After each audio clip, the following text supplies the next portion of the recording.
With Job being the Bible's oldest book, it speaks of an interesting feature of the spiritual realm, referred to as the divine counsel. It shows up in the first chapter as we read, quote, Now there was a day when the sons of God came to present themselves before the Lord, and Satan also came among them. Job chapter 1, verse 6.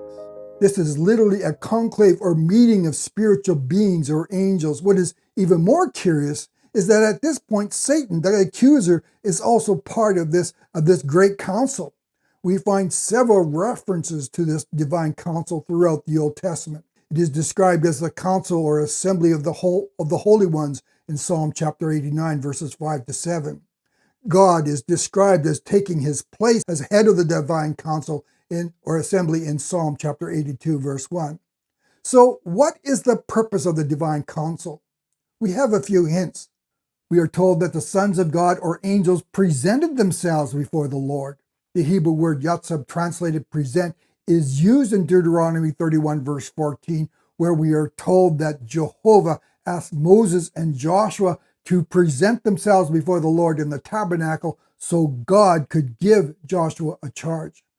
These divine council meetings seem to be a time when Jehovah gives instruction to angelic beings. In 1 Kings chapter 22, verse 19, we have another reference to a meeting of this divine council when Micah reports, I saw the Lord sitting on his throne, with all the multitudes of heaven standing around him, on his right and on his left.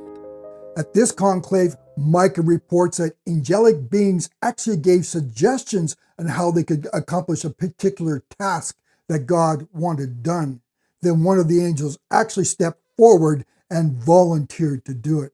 In Daniel chapter 4, verse 17, we read that angels fulfilled the decisions made by this divine council. We read, This decision is by the decree of the watchers, and the sentence by the word of the holy ones, in order that the living may know that the Most High rules in the kingdom of men.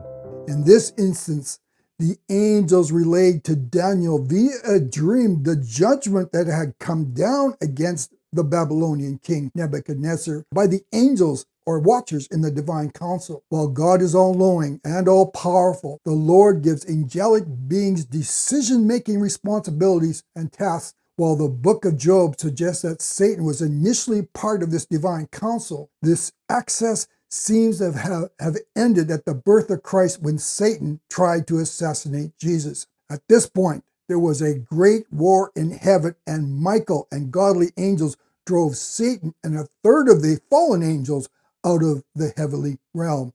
Revelation chapter 12, verses 7 to 12.